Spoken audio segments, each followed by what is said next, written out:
My responsibility was project leader or the senior project engineer. We began to work on the design of a microchip that, when it was completed, was 0.75 millimeters in diameter, 7 millimeters long. It was the size of 1/4 of a grain of rice. Again, I want to say that I was not a Christian and there were no Christians there. They said they wanted this to have a power source and be able to emit a signal. And they told us they wanted us to use lithium as a battery source. Lithium's used in watch batteries, it's used in heart pacemaker batteries, it's used in a lot of places. I designed into this microchip a little charging circuit that would charge that battery.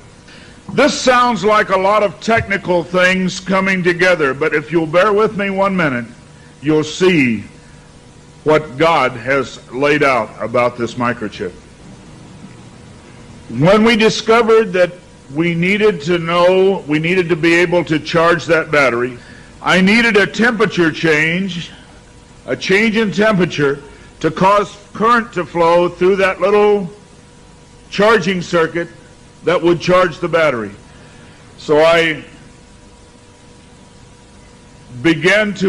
we began to investigate and find out where in the body does the temperature change the most rapidly.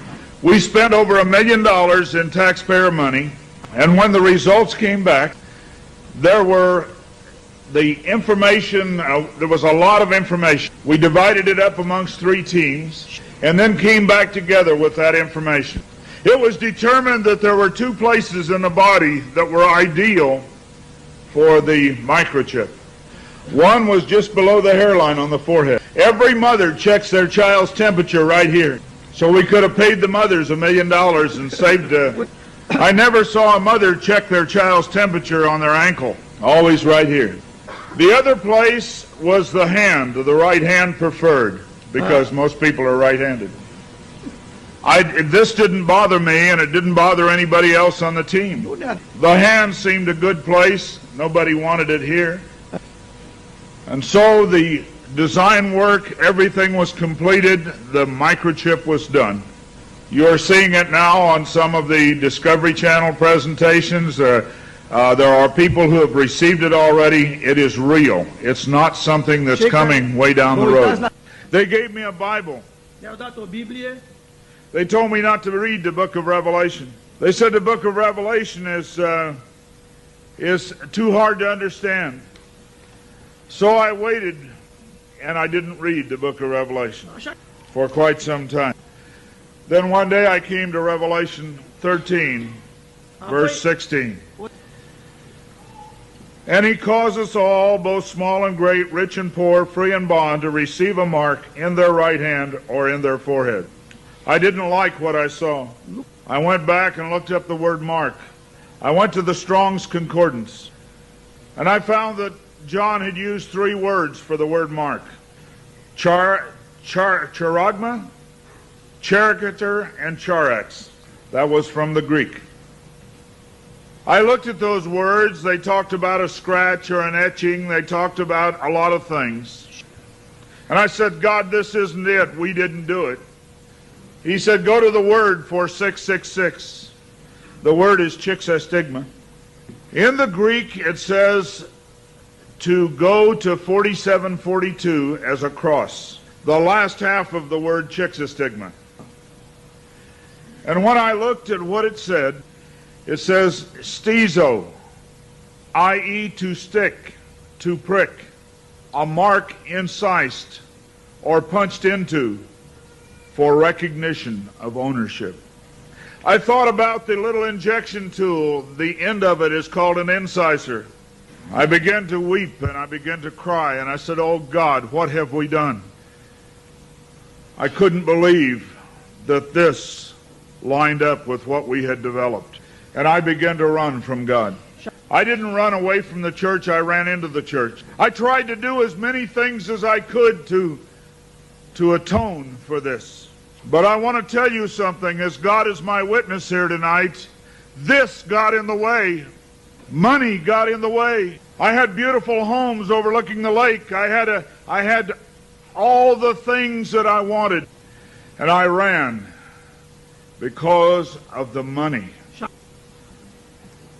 My ability to go and get $250,000 in research money took me away from telling the message. I ran for many years. What I want to tell you is that this is real. The microchip implant is real. Credit cards are failing. They can be counterfeited. The new smart card can be counterfeited. They can be stolen. They can be lost. All kinds of things can happen to a card. But you cannot lose your hand. Very quickly they're going to move to this being in the hand. And I tell you, as a Christian, you cannot take this. No matter what anybody says, God's Word says you cannot take it. No matter what they try to talk you into, God's Word says don't take it. In Revelation 14, verse 9, and the third angel followed them, saying with a loud voice, if any man worship the beast in his image, and receive his mark in his forehead or in his hand, the same shall drink of the wine of the wrath of God, which is poured out without mixture into the cup of his indignation, and he shall be tormented with fire and brimstone in the presence of the holy angels and in the presence of the Lamb. And the smoke of their torment ascendeth up forever and ever, and they have no rest day nor night, who worship the beast in his image, and whosoever receiveth the mark of his name. Here is the patience of the saints. Here are they that keep the commandments of God and the faith of Jesus.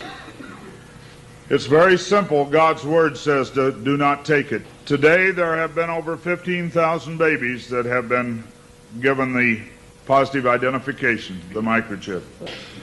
Many companies are using the microchip as identification in their top-level employees.